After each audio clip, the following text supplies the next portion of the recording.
Astrônomos estimam que o diâmetro do universo observável passa de 90 bilhões de anos-luz. Isso é mais do que 800 bilhões de trilhões de quilômetros de uma ponta do cosmos à outra.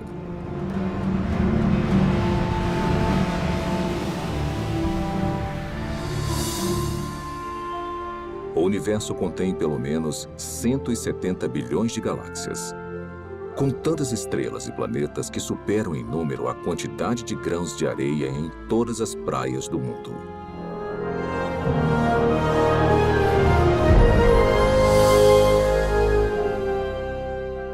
Dentro deste oceano cósmico, uma esfera de água e rochas é lar para mais de 8 milhões de espécies de organismos vivos.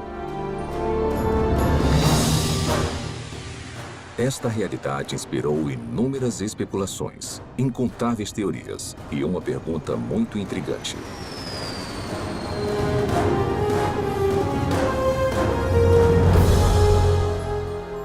Quais são as chances de a vida ter surgido no terceiro planeta depois de um Sol orbitando em um braço espiral da galáxia Via Láctea? Foi simplesmente um golpe de sorte? Ou haveriam mais aspectos envolvidos além do acaso e das interações aleatórias entre matéria e energia?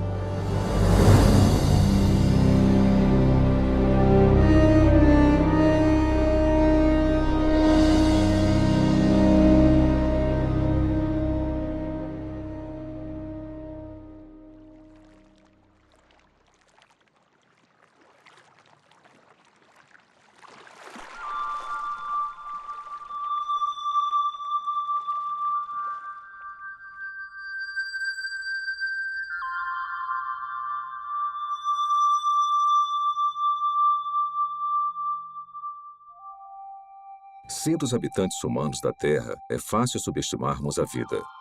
Na verdade, somos mimados por uma abundância.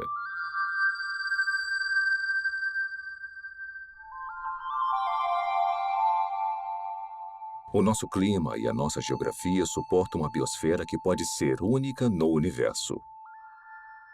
E basicamente não há lugares muito quentes, muito frios ou muito isolados para os organismos vivos prosperarem.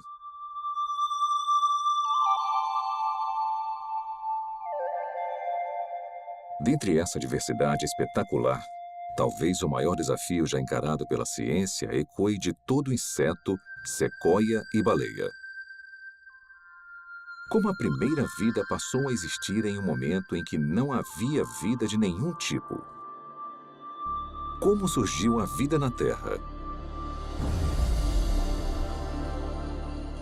Por onde começar? Tem dezenas de teorias. E dá para perceber que tem uma grande diversidade de pontos de vistas, e muitos são mutuamente contraditórios. Para começar a tentar decifrar o mistério, você precisa fazer suposições sobre o que deve ter acontecido num passado distante. Não há provas diretas, porque não tinha ninguém lá para testemunhar o evento. E não tem praticamente nenhum registro fóssil. O que nós nunca observamos, nunca, são compostos químicos sem vida, formando uma célula. Então, temos um campo de pesquisa em que a ação importante já aconteceu.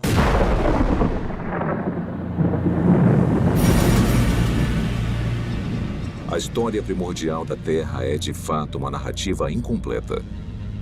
Mas apesar da ausência de provas físicas, a maioria dos cientistas acredita que a vida se originou quando a energia atingiu substâncias inorgânicas nos oceanos, crosta e atmosfera do planeta, para criar os componentes básicos para a primeira célula autorreplicante.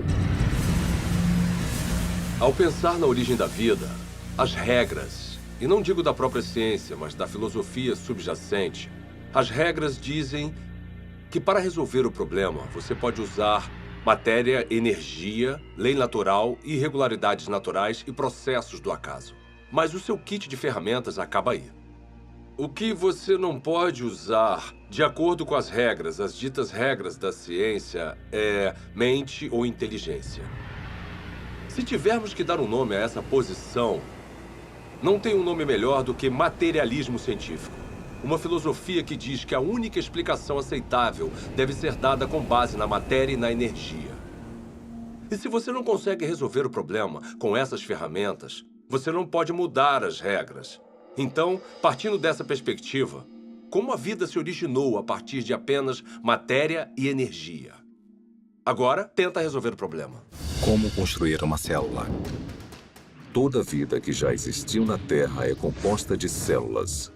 E os indícios para sua origem estão entrelaçados em uma rede de máquinas moleculares.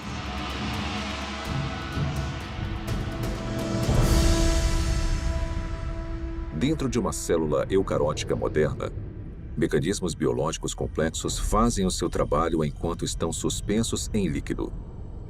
Não há vida nessas máquinas, mas juntas elas permitem crescimento, movimento, metabolismo e reprodução. As funções vitais da vida.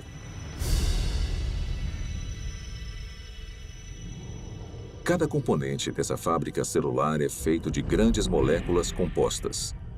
E as mais numerosas são as proteínas. Com funções modernas, as proteínas foram projetadas para desenrolar e copiar informação genética em uma cadeia de DNA. Desencadear reações químicas com formatos encaixáveis. Controlar a passagem de eletrólitos e nutrientes pela membrana celular.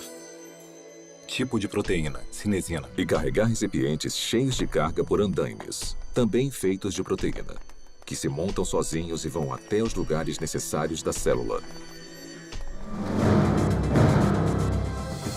Ampliado 500.000 vezes, um glóbulo vermelho contém 280 milhões de proteínas hemoglobinas, cada uma com a função de carregar oxigênio. Isolando uma delas, descobrimos que cada proteína é feita de centenas de moléculas menores chamadas aminoácidos. São encontrados 20 tipos diferentes de aminoácidos em organismos vivos. A estrutura química distinta de cada molécula permite a formação de mais de 100.000 tipos diferentes de proteínas. A construção começa quando aminoácidos selecionados são organizados em uma cadeia. É um processo que costuma ser comparado à organização de letras do alfabeto em palavras e frases com significado. Se esses componentes tiverem a sequência correta, a cadeia se dobra em uma proteína pronta para cumprir a sua função dentro da célula.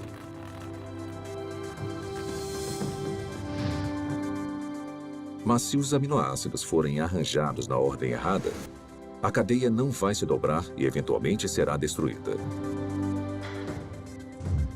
A célula viva mais simples contém pelo menos 300 tipos diferentes de proteínas e o mecanismo biológico necessário para crescer, se reproduzir, converter energia, guardar e processar informação genética e proteger os seus conteúdos do mundo externo.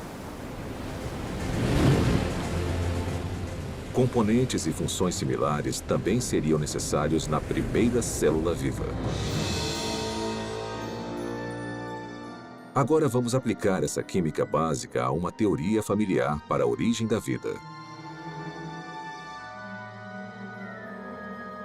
Os cientistas especulam há muito tempo sobre oceanos primordiais cheios de aminoácidos que flutuavam como carrinhos de bate-bate. Talvez algumas dessas colisões aleatórias tenham produzido uma cadeia longa o suficiente para se dobrar em uma proteína. Depois, mais aminoácidos se juntaram a mais cadeias que se dobraram em ainda mais proteínas. Simultaneamente, outras moléculas complexas, incluindo ácidos nucleicos, gorduras e açúcares, também se juntaram para formar componentes essenciais. Então, sem previdência ou direção, a combinação certa de moléculas se juntou de alguma forma nessa sopa química para formar uma membrana que envolvia todas as máquinas específicas necessárias para uma célula autorreplicante. E pronto! Vida a partir de uma matéria não viva. Tudo parece tão plausível.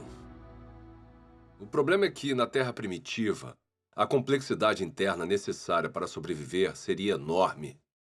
Porque a vida, como a conhecemos, é caracterizada por máquinas celulares e muitas delas. E se você tirar esse hardware essencial, a célula deixa de existir. Porque chega um momento em que ela não consegue se simplificar mais e ainda existir. Uma simplificação maior seria a morte. Costumamos ouvir críticas como: você não pode projetar a biologia celular moderna no passado. Porque o que quer que tenha sido a primeira célula, ela era mais simples do que o que vemos hoje. Tudo bem, eu posso entender isso como uma premissa. Descreva então a primeira célula. Membrana celular. Para ser a célula viva, você precisa de uma barreira, uma membrana que a proteja do resto do ambiente. Essa membrana precisa permitir seletivamente a passagem de nutrientes específicos e matérias-primas necessários para combustível e energia. Você também vai guardar grandes quantidades de informação genética em cadeias de espiral de DNA.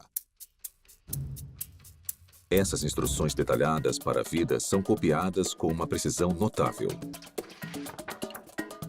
Então, em fábricas chamadas ribossomos, essa informação é convertida em cadeias de aminoácidos e proteínas. Replicação celular. Por fim, você vai estar equipado com tudo o que precisa para reproduzir as gerações futuras de células. Essas funções básicas são realizadas por todos os seres vivos. São, de certa forma, características do que significa estar vivo. Então, seja uma célula do passado, uma célula bem simples, ou uma célula mais complicada de hoje em dia, não faz diferença, ela vai precisar realizar essas funções. Grande parte dos químicos acredita, assim como eu, que a vida surgiu espontaneamente, a partir da mistura de moléculas na terra prebiótica. Como? Eu nem imagino. George Whitesides, químico, Universidade Harvard. Apesar dos assombrosos obstáculos, a noção de que componentes químicos básicos se organizaram para formar uma célula viva é sugerida no mínimo 150 anos. Em 1871, Charles Darwin escreveu uma carta na qual descreveu um pequeno lago morno com todos os componentes químicos certos para criar a vida. Meio século depois, o bioquímico russo Alexander Oparin expandiu as ideias de Darwin. Em seu livro A Origem da Vida, ele teorizou sobre uma sopa primordial e uma progressão gradual de uma química simples até uma célula viva. Então, em 1952, essa hipótese foi testada. Stanley Miller, um aluno de pós-graduação da Universidade de Chicago, tentou determinar se uma química simples poderia produzir componentes reais de vida. O jovem cientista construiu um equipamento de vidro para simular o ciclo de água antigo e o encheu com uma mistura de gases que supostamente compunham a atmosfera da Terra primitiva. Miller aqueceu os componentes e atingiu os gases com descargas elétricas. Faíscas elétricas para desencadear uma reação. Poucos dias depois, um lodo parecido com piche se formou no vidro. Nele, Miller identificou 4 dos 20 aminoácidos encontrados em proteínas. Pela primeira vez, sob condições supostamente naturais, moléculas cruciais para a vida foram geradas a partir de matéria e energia. Houve muito alvoroço quando o experimento de Miller foi publicado pela primeira vez, porque parecia ser fácil conseguir os componentes dos seres vivos. E se era fácil conseguir os componentes, talvez não fosse tão difícil transformar esses componentes químicos nas primeiras células vivas. Apesar de sua premissa ser inovadora, o experimento de Stanley Miller logo foi considerado muito falho, pois ele não havia usado os gases corretos, negligenciando o nitrogênio, o dióxido de carbono e o oxigênio, que teriam destruído as moléculas necessárias para a vida na Terra primitiva. Mas apesar dos erros, o trabalho de Miller inspirou outras tentativas de recriar as condições pré-bióticas. Hoje, após décadas de investigações, A esperança de se encontrar uma solução de forma simples e clara já não existe mais. Mesmo assim, as pesquisas sobre a origem da vida continuam por todo o mundo. Sua hipótese essencial de que as células vivas surgiram através da química natural agora é conhecida como evolução química. A evolução química vem com muita bagagem. E se você for levá-la a sério como uma explicação para a origem da vida, com certeza você também precisa levar a sério certas propriedades fundamentais da biologia.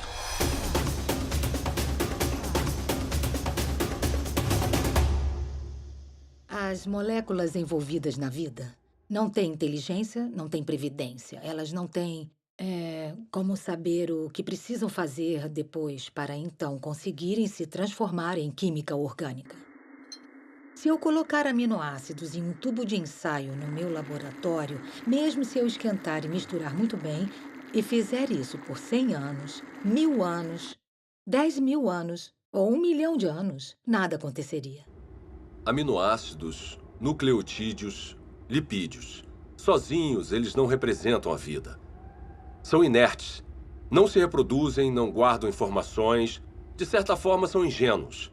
Eles não acordaram um dia e falaram: "Ei, vamos nos juntar e construir uma célula que consiga se replicar." Isso não aconteceu. A química por si só é indiferente ao fato de algo estar vivo ou morto.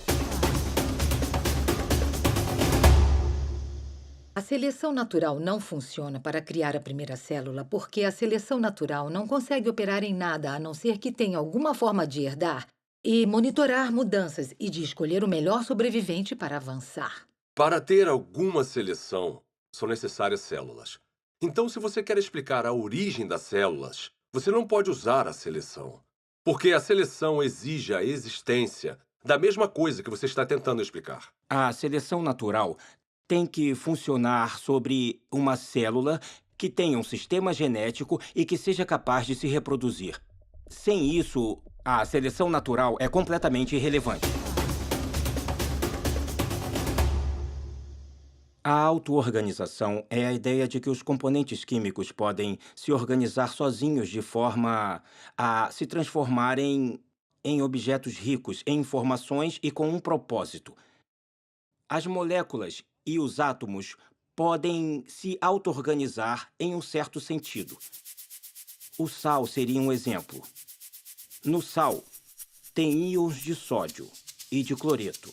E eles interagem uns com os outros porque têm cargas positivas e negativas. Então, essa afinidade natural leva à formação de cloreto de sódio, cloreto de sódio, cloreto de sódio, que pode se compactar de uma forma estereotipada para criar um cristal. Os cristais de sal são a mesma coisa, repetida várias e várias vezes. Se um cristal de sal fosse um livro, seria um livro com uma palavra só. Geometrias com repetições regulares como essa não carregam um tipo certo de informação. Informação que você precisaria para criar uma proteína. A sequência que vemos em uma proteína é altamente irregular. Não tem como prever qual vai ser o próximo aminoácido com base nos que já apareceram. Então, a auto-organização que nós observamos no mundo natural é o tipo de processo errado para a construção das estruturas ricas em informações dos seres vivos. Quando você elimina a seleção natural e a auto-organização e percebe que as moléculas não têm a habilidade de pensar ou se programar de forma alguma, o acaso volta à questão. E os cientistas odeiam o acaso como explicação para a origem da vida. Acaso? Por que o acaso é uma opção tão insatisfatória? Talvez porque muitos analistas fizeram as contas e entendem a grande improbabilidade de sucesso.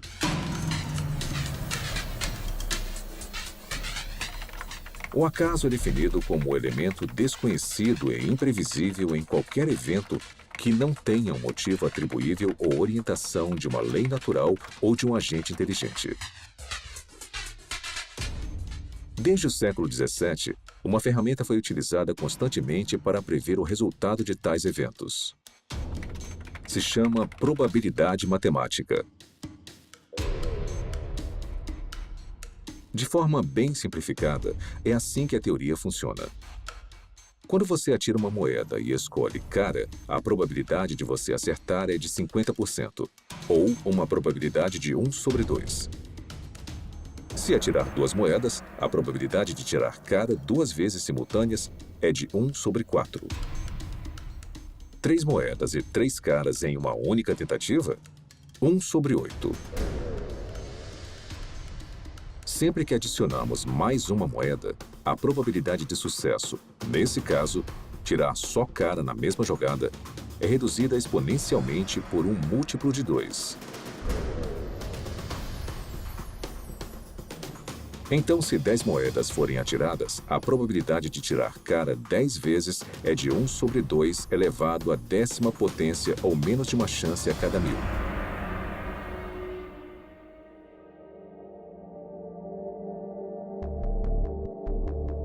Quando aplicado à origem da vida e à formação aleatória de grandes biomoléculas, a teoria da probabilidade esclarece as limitações do acaso como um agente criativo na Terra primordial.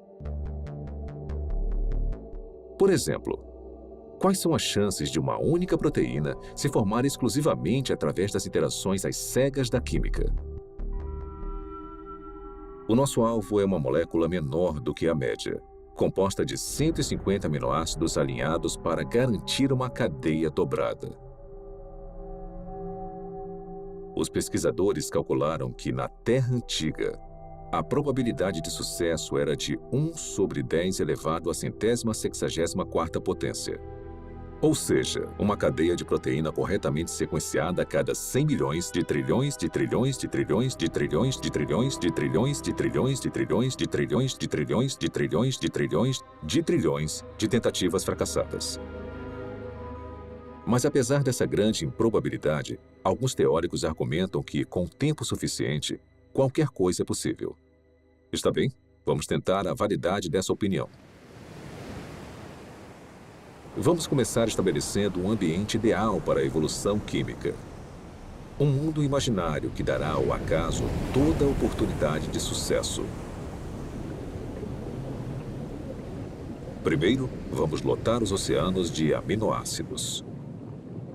Ou seja, todos os átomos na Terra, incluindo todo o suprimento de carbono, nitrogênio, oxigênio, hidrogênio e enxofre, estão disponíveis para formar 10 elevado à 41ª potência de conjuntos completos dos 20 tipos de aminoácidos usados na criação de proteínas. Depois vamos alterar as leis da natureza para proteger esses componentes dos raios de luz ultravioleta destruidores e da contaminação química na sopa primordial. Agora vamos deixar a química agir para ver o que acontece.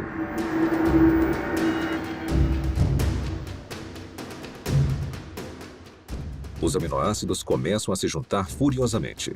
No nosso experimento, uma cadeia inteira com 150 unidades se forma sozinha em apenas 1 segundo.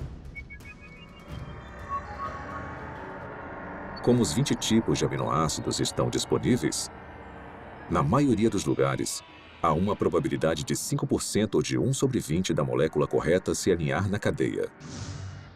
Se a sequência estiver incorreta, a cadeia é destruída imediatamente e se inicia um novo agrupamento. Por todo o planeta, 6 milhões de bilhões de trilhões de tentativas vão acontecer a cada minuto.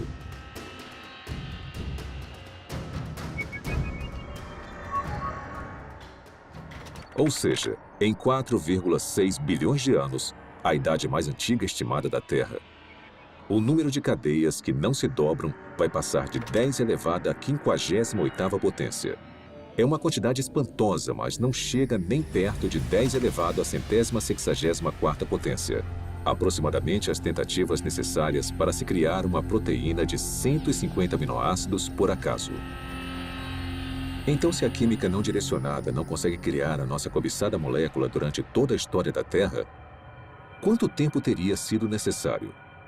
Para descobrir, vamos fazer um passeio. Vamos começar construindo uma ponte que percorra o diâmetro do universo observável. Uma distância de mais de 90 bilhões de anos-luz. Depois, vamos colocar uma ameba em uma extremidade da ponte. Esse organismo unicelular vai viajar a velocidade espontaneamente de 30 centímetros por ano.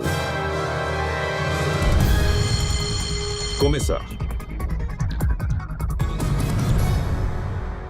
Enquanto esperamos uma proteína se formar por acaso, a ameba se arrasta por mais de 5 bilhões de bilhões de bilhões de anos para cruzar todo o universo e depois voltar. Mas esta corrida está só começando. A ameba sai de novo. Consegue chegar à outra extremidade do cosmos e depois volta para casa. Mesmo assim, nenhuma proteína funcional está à vista. Para a próxima viagem, vamos incluir uma carga, um único átomo.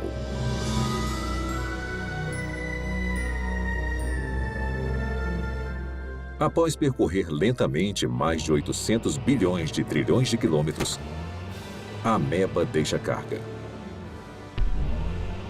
e volta para pegar mais. Será que ela vai voltar antes da nossa proteína sortuda se formar? Com certeza. Na verdade, ela vai fazer mais 10 viagens completas. Depois 20, 100, 1000. E ainda não há nenhum sinal de uma molécula utilizável. A ameba continua fazendo viagens completas até carregar todo o átomo da Terra. Depois, todos os átomos do nosso sistema solar. Depois, todo o planeta e estrela da Via Láctea. Um átomo por vez. Na verdade, enquanto esperamos uma proteína se formar sozinha, a ameba tem tanto tempo que, se movendo a apenas 30 centímetros por ano e carregando um átomo por viagem, ela vai transportar todo o universo, mais de 56 milhões de vezes. É esse o tempo que demoraria para o acaso criar uma proteína funcional. Suponhamos que, contra todas as probabilidades, a evolução química tenha produzido uma única proteína funcional. Haveria vida? Não. Haveria uma proteína. Um arranjo sem vida de aminoácidos. A célula viva mais simples que conhecemos tem mais de 300 proteínas diferentes. Mas as proteínas são só uma parte da história quando pensamos em uma célula de verdade. Lembre-se, são necessários carboidratos, açúcares complexos, ácidos nucleicos, DNA e RNA, lipídios e uma grande variedade de compostos químicos diferentes que vão constituir conjuntamente a vida. Todos esses componentes precisam ser reunidos no mesmo microambiente, no mesmo momento. Cada componente químico precisa, então, ser reunido e organizado na rede de máquinas moleculares que vão controlar todas as facetas da vida. Se nós conseguirmos entender toda a dificuldade de produzir uma máquina molecular usando nada além de átomos e energia, vemos que há um grande problema, porque quando temos uma máquina molecular, não temos um ser vivo. Essas máquinas moleculares precisam de outras máquinas moleculares. E mesmo se a natureza fosse capaz de produzir todas as máquinas moleculares necessárias, não seria o suficiente. Todas elas precisariam estar juntas em um espaço pequeno envolvido por uma membrana que chamamos de célula. Pelo meu conhecimento do que é necessário para se criar uma célula, tudo tem que acontecer na mesma hora. Não pode acontecer uma parte por vez, porque tudo trabalha junto em um loop causal. O mais alto nível de organização transcende as partes. A organização espacial na célula exige que as moléculas estejam no lugar certo na hora certa. O DNA é copiado para o RNA. A polimerase que faz a cópia precisa encontrar o lugar certo no DNA para começar a copiar. O RNA precisa se ligar de alguma forma aos ribossomos, que precisam estar em um lugar específico, e então as proteínas criadas precisam ir a um outro lugar específico. Isto é muita coisa para ser explicada pelo acaso. A probabilidade de eles estarem no mesmo espaço ao mesmo tempo se torna mais do que inimaginável. E a probabilidade deles estarem cercados por uma membrana, assim como uma célula, é basicamente impossível. Tirando o acaso da questão, a busca por uma explicação materialista viável seguiu em várias direções. As teorias incluem superfícies de argila com rachaduras, para onde as moléculas orgânicas poderiam ser atraídas e alinhadas em cadeias de ácidos nucleicos e aminoácidos. Fontes hidrotermais no fundo do mar, que expeliam componentes químicos de caldeirões subaquáticos aquecidos a centenas de graus. E oceanos primordiais cheios de RNA. Uma molécula versátil, capaz de armazenar e replicar informação genética, teoricamente sem a ajuda do DNA ou de proteínas. Propostas como essas causaram um interesse considerável. Mesmo assim, todas encaram o mesmo obstáculo que derrubou o acaso: a transformação de componentes sem vida nas biomoléculas complexas da vida. Esse problema fica evidente na hipótese do mundo de RNA. O mundo de RNA é a ideia de que é possível juntar nucleotídeos suficientes para criar uma cadeia longo o suficiente para se autocopiar e, depois de se copiar, fazer a mesma coisa novamente. Os pesquisadores da origem da vida supõem que a primeira vida era composta de nada além de RNA e podia, de alguma forma, criar um mundo mais complexo, onde há proteína e DNA. Ninguém sabe como isso aconteceria. Desde a apresentação do mundo de RNA, a aceitação da teoria aumentou, apesar das várias limitações, inclusive a durabilidade da molécula.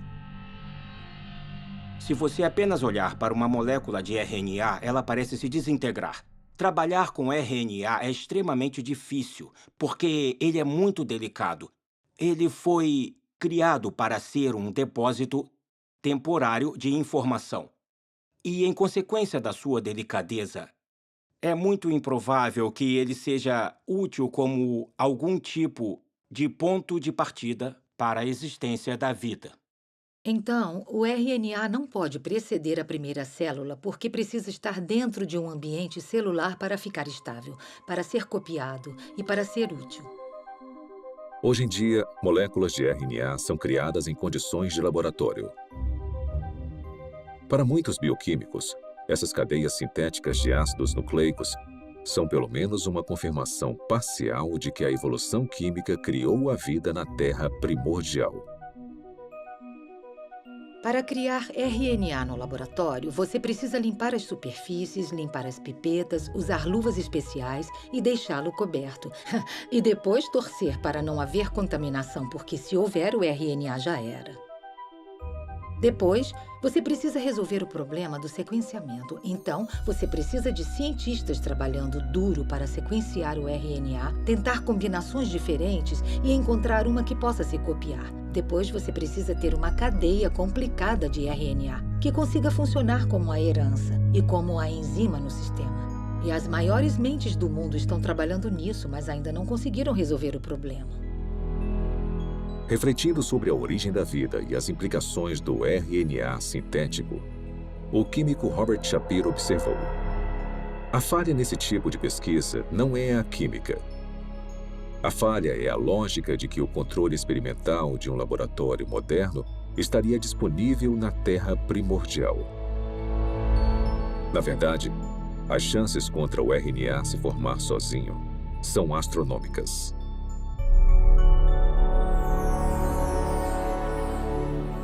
Criar RNA em um laboratório exige muita inteligência e premeditação, e planejamento e execução cuidadosos. Então, conseguir a sequência certa.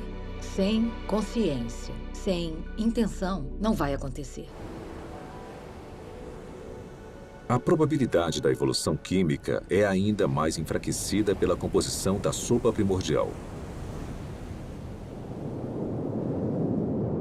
Se a sopa primordial tiver existido, ela teria sido um grande caos quimicamente.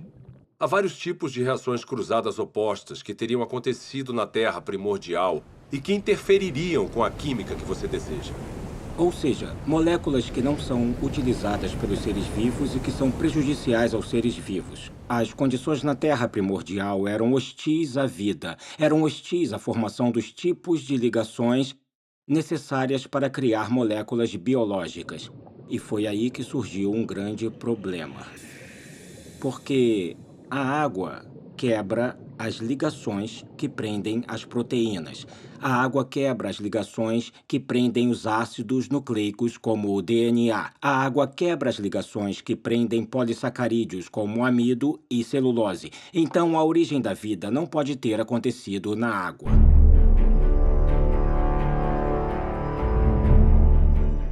Encarando desafios intransponíveis na Terra, alguns cientistas expandiram as fronteiras de suas buscas. Em 1976, o biólogo vencedor do Prêmio Nobel Francis Crick propôs uma alternativa radical para a origem da vida. Crick sugeriu que o nosso planeta foi semeado com organismos microscópicos, que foram transportados de outra parte do universo, por uma civilização alienígena. Essa teoria é chamada de panspermia. 5 anos depois, o físico Fred Hoyle ofereceu uma versão modificada de panspermia, quando teorizou que as cadeias de DNA haviam sido criadas por uma inteligência de uma galáxia distante e se espalharam como sementes de dente de leão em um dia de ventania. Parte desse material genético chegou na Terra. Outra versão da teoria, popularizada pela Rocha de Marte, um meteorito descoberto na Antártida, afirma que micróbios evoluíram em outro lugar da galáxia e vieram até a Terra, em cometas e asteroides. De alguma forma, podemos falar que a panspermia é um abandono da ciência, porque ela coloca o problema além da examinação. Se a ciência nos diz que a vida provavelmente não começou a existir por conta própria aqui na Terra, então deve ter vindo de outro lugar. Mesmo que pareça um filme de terror ruim dos anos 1950, veio do espaço sideral. Se eu não consigo explicar a vida no planeta Terra, porque, digamos, a atmosfera necessária é geologicamente implausível ou porque eu não consigo a quantidade suficiente de moléculas biologicamente relevantes, esses problemas vão existir em qualquer outro planeta onde postularmos que a vida se originou. Não podemos apagar esses problemas mudando de lugar para outra parte da galáxia.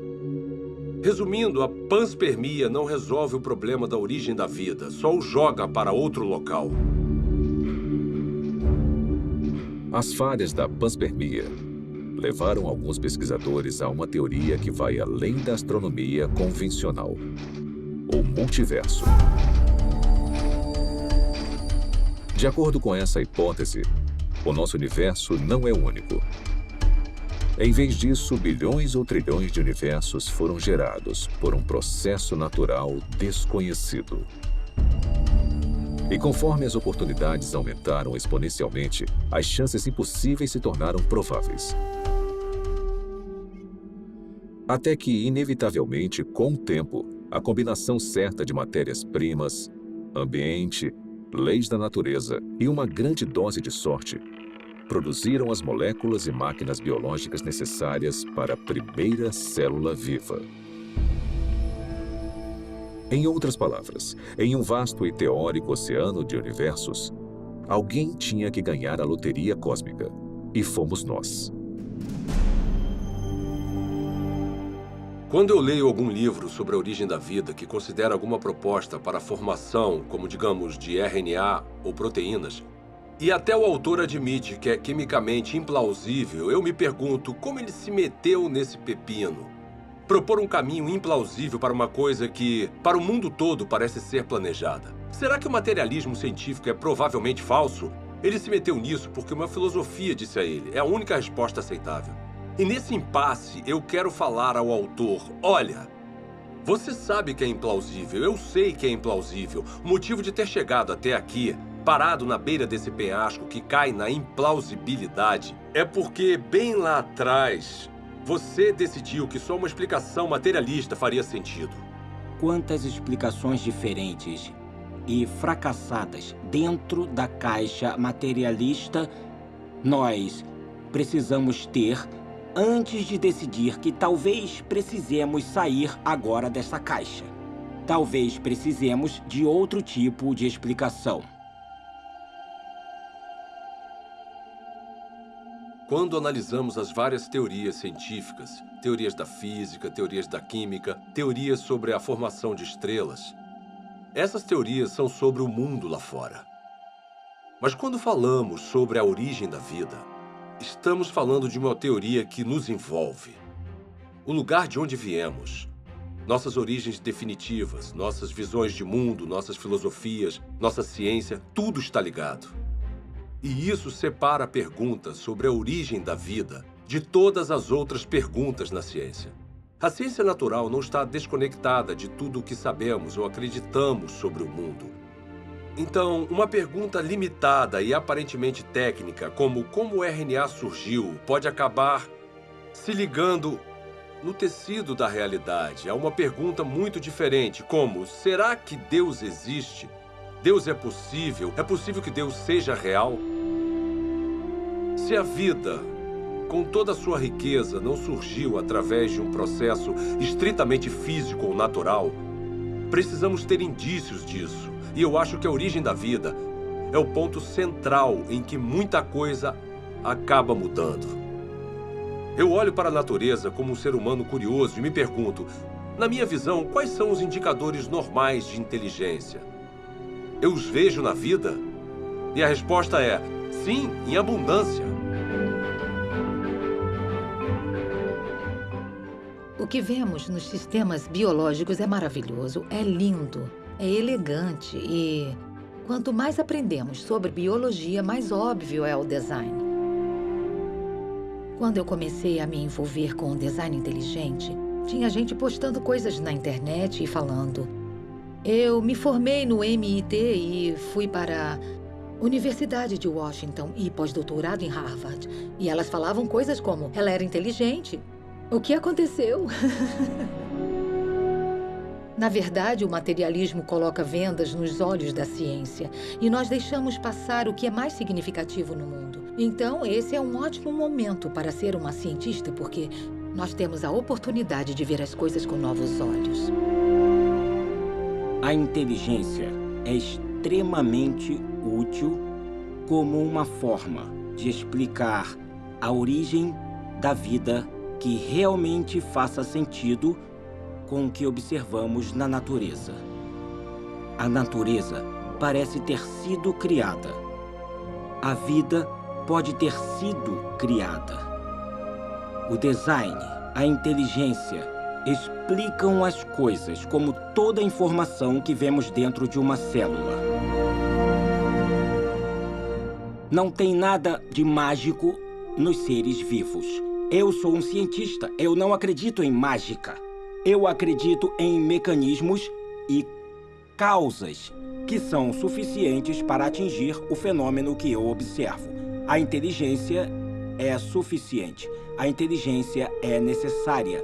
Portanto, a inteligência é a conclusão na qual eu chego.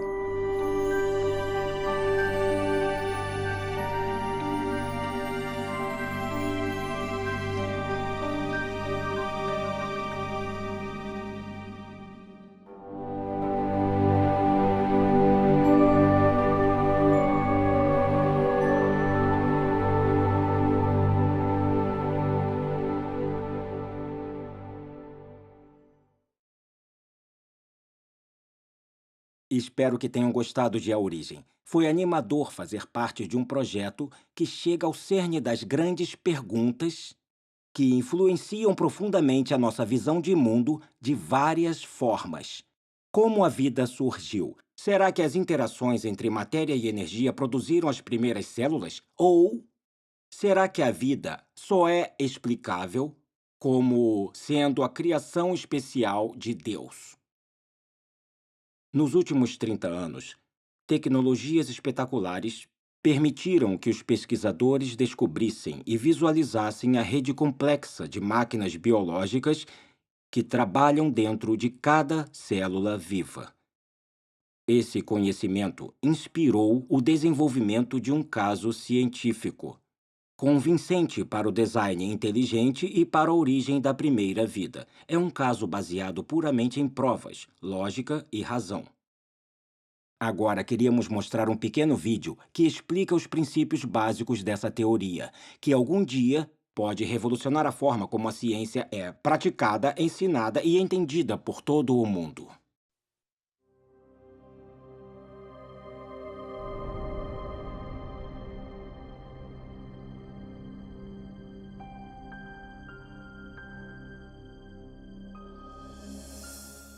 Quando eu vejo máquinas moleculares ou o processo incrivelmente complexo pelo qual as células se dividem, eu quero perguntar, é possível que essas coisas tivessem uma inteligência por trás, que tivesse um plano ou propósito para essa estrutura? A ciência precisa ser uma busca pela verdade sobre o mundo. Não devíamos pré-julgar o que pode ser verdade. Não devíamos dizer, eu não gosto dessa explicação, então vou deixar de lado. Em vez disso, quando encontramos um mistério na natureza, precisamos pensar em toda a causa possível que possa explicar esse mistério.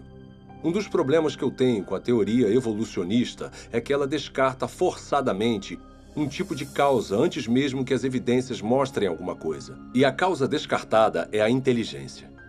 Desde o final do século XIX, desde a época de Darwin, na verdade parcialmente devido ao que Darwin escreveu em A Origem das Espécies, os cientistas passaram a aceitar uma convenção, uma definição de ciência que excluía a possibilidade do design como uma explicação científica.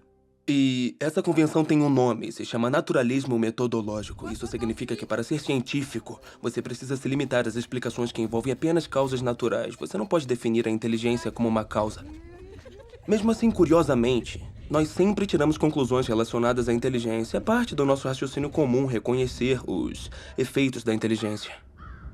Considerem, por exemplo, essas mensagens hieroglíficas entalhadas nas ruínas de monumentos egípcios. Ninguém atribuiria os formatos e arranjos desses símbolos a causas naturais, como tempestades de areia ou erosão. Em vez disso, as reconhecemos como trabalho de escribas antigos, agentes humanos com inteligência. O mesmo raciocínio nos leva a concluir que as misteriosas estátuas de pedra na costa da Ilha de Páscoa não foram formadas pelas ações do vento e da água por grandes períodos de tempo. Também não supomos que as plantas podem ter esses formatos familiares sem algum tipo de interferência inteligente. É claro que fazemos essas inferências o tempo todo. E nós sabemos que estão certas, mas a pergunta é com que fundamento fazemos essas inferências? Quais são as características que nos permitem reconhecer a inteligência? Recentemente, em um livro sobre a inferência do design, o matemático William Dembski fez um grande avanço na compreensão do raciocínio do design. Dembski identificou as características específicas dos artefatos que nos fazem reconhecer uma atividade inteligente prévia. Eu cheguei a essa conclusão analisando a forma como nós pensamos sobre o design. Quais são os passos lógicos que nós percorremos para chegar à conclusão de design.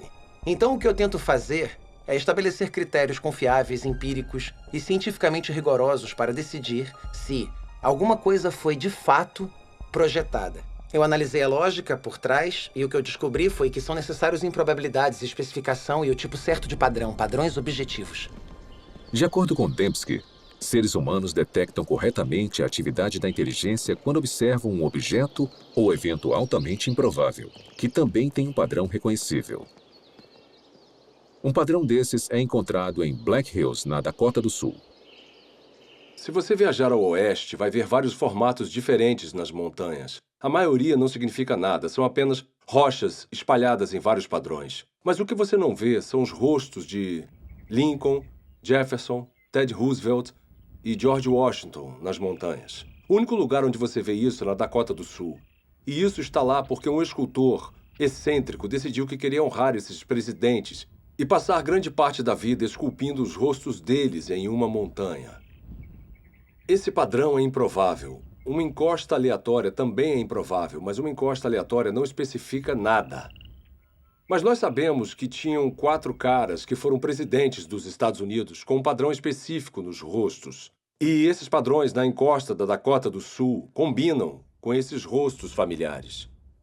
Se eu olhar e ver os rostos, eu vou reconhecer imediatamente que são os rostos dos 4 presidentes, que são conhecidos a partir das cédulas, de imagens na Galeria Nacional ou de pinturas em livros. Então eu percebo que ao ver o Monte Rushmore, que não é apenas uma configuração de rochas altamente improvável, mas uma que combina com certos padrões independentes que indicam seguramente que tem inteligência envolvida ali.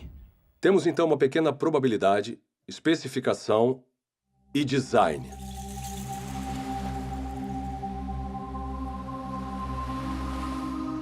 Em uma praia, outro padrão improvável gravado na areia ilustra como nós detectamos o design. Ninguém inferiria que essa mensagem foi escrita pelo movimento das ondas. Em vez disso, devido às características desse padrão, nós identificamos as palavras como produtos da inteligência. Esse arranjo improvável também está de acordo com um certo padrão independente. Ou seja, o formato das letras que nós reconhecemos do alfabeto latino e as palavras que nós conhecemos do nosso vocabulário. Então, a improbabilidade do arranjo, mais o fato dele estar de acordo com um certo padrão independente, é o que nos faz saber que é um design. Essa ilustração sugere que os critérios de William Dembski para a identificação do design, baixa probabilidade e especificação são essencialmente equivalentes à informação. O tipo de informação presente não apenas em imagens, textos escritos e sequências numéricas, mas também presente em softwares e em sinais de rádio. A habilidade de detectar informação em transmissões eletromagnéticas tornou possível uma busca única por inteligência. Há mais de 3 décadas, astrônomos envolvidos no SETI, um projeto de busca por inteligência extraterrestre, monitoram sinais de rádio do espaço sideral na tentativa de encontrar padrões ricos em informações.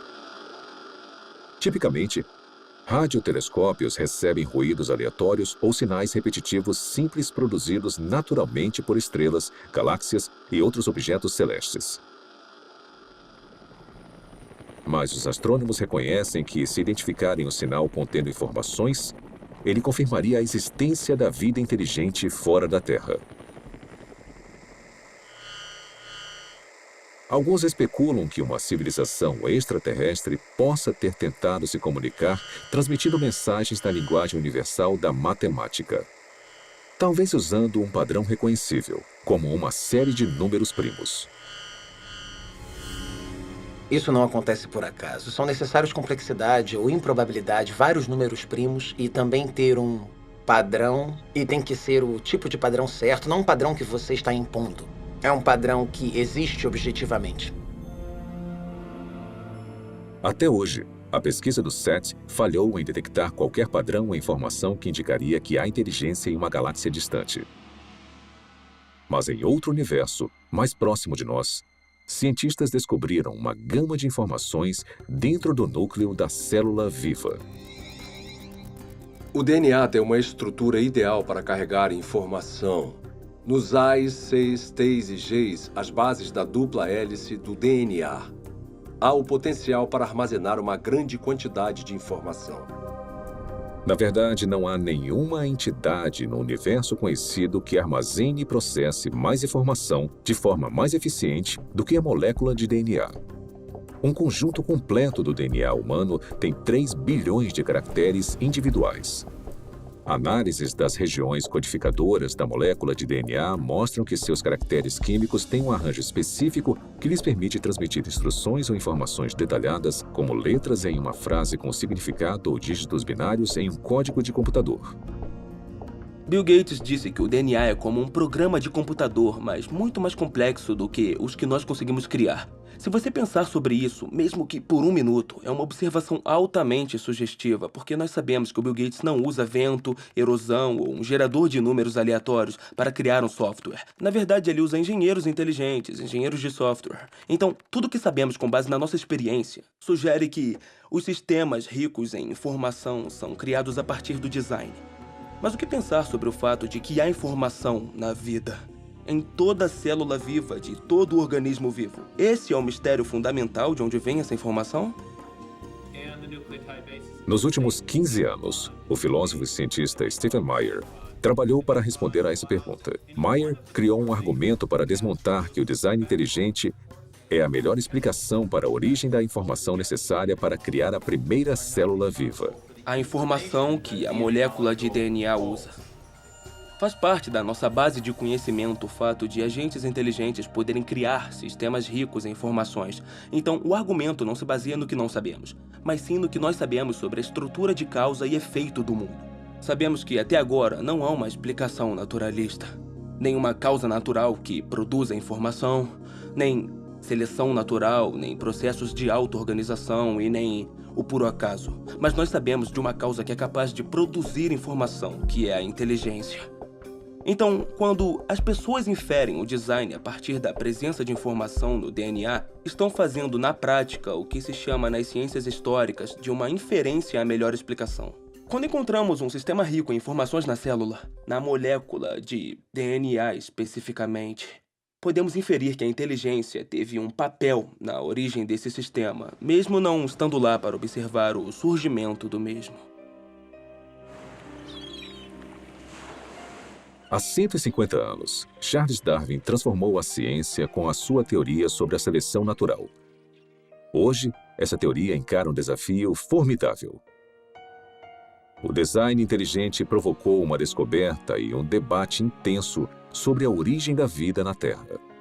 E para um número cada vez maior de cientistas, ele representa um paradigma.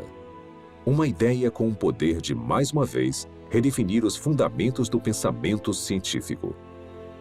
Durante o século XIX, os cientistas acreditavam que haviam duas entidades fundamentais, matéria e energia. Mas conforme entramos no século XXI, tem uma terceira entidade fundamental que a ciência precisou reconhecer, que é a informação. Então, à medida que encontramos a biologia da era da informação, cresce a suspeita de que o que vemos na molécula de DNA é, na verdade, um artefato da mente, um artefato da inteligência. Uma coisa que só pode ser explicada através do design inteligente.